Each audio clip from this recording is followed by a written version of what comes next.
Let's discover the magic of compounding and why it's important to increasing wealth.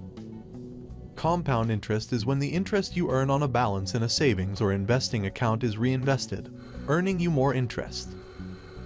As a wise man once said, money makes money. And the money that money makes money. Compound interest accelerates the growth of your savings and investments over time. Conversely, it also expands the debt balances you owe over time. Here's everything you need to know about what Albert Einstein allegedly called the eighth wonder of the world. What is compound interest? With compound interest, you're not just earning interest on your principal balance. Even your interest earns interest. Compound interest is when you add the earned interest back into your principal balance, which then earns you even more interest, compounding your returns. Let's say you have $1,000 in a savings account that earns 5% in annual interest. In year 1, you'd earn $50, giving you a new balance of $1,050. In year 2, you would earn 5% on the larger balance of $1,050, which is $52.50, giving you a new balance of $1,102.50 at the end of year 2. Thanks to the magic of compound interest, the growth of your savings account balance would accelerate over time as you earn interest on increasingly larger balances. If you left $1,000 in this hypothetical savings account for 30 years, kept earning a 5% annual interest rate the whole time, and never added another penny to the account, you'd end up with a balance of $4,321.94. Interest can be compounded or added back into the principal at different time intervals.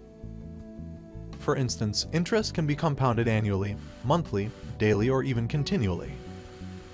The more frequently interest is compounded, the more rapidly your principal balance grows.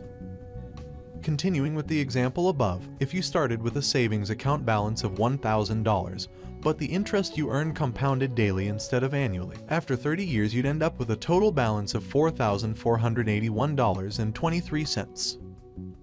You would have earned an additional $160 from interest being compounded more frequently. Understanding compound interest. When calculating compound interest, you need to understand a few key factors. Each plays its own role in the end product, and some variables can drastically impact your returns. Here are the 5 key variables involved in understanding compound interest. Interest. This is the interest rate you earn or are charged. The higher the interest rate, the more money you earn or the more money you owe. Starting principal. How much money are you starting with? How big a loan did you take out? While compounding adds up over time, it's all based on the initial amount you deposit or borrow. Frequency of compounding. The pace at which interest is compounded, daily, monthly, or annually, determines how rapidly a balance grows. When taking out a loan or opening a savings account, make sure you understand how often interest compounds. Duration. How long do you anticipate owning an account or paying off a loan?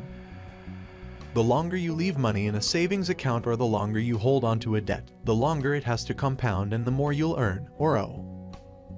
Deposits and withdrawals. Do you anticipate making regular deposits into your account?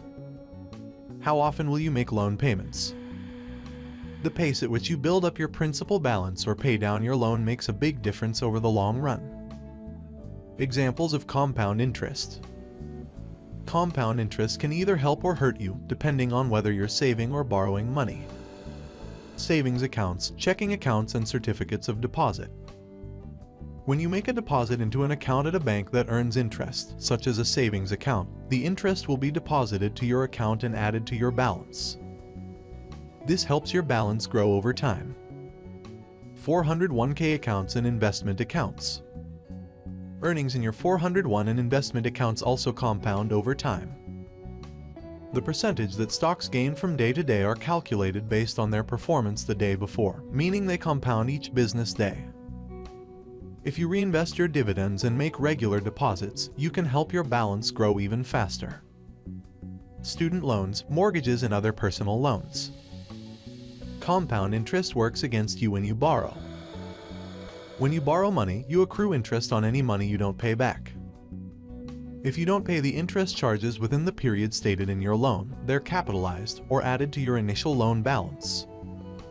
After that, future interest accrues on the new, larger loan balance. Credit cards. Each month, your credit card charges interest on your balance on the card.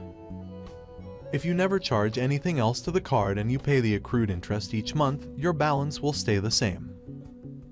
But if you don't pay enough to cover the month's new interest, it will be added to your credit card balance. Then, the next month's interest is calculated based on that higher amount. Over time, this can cause your balance to skyrocket. The bottom line: compound interest and compounding can supercharge your savings and retirement potential.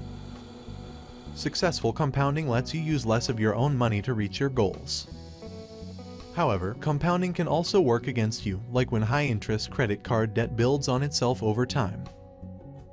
That's why compounding is a powerful motivator to pay off your debts as soon as you can and start investing and saving your money early. Thanks for watching, and please click on the subscribe button if you liked this video, and turn on the notifications so you don't miss out on our next video.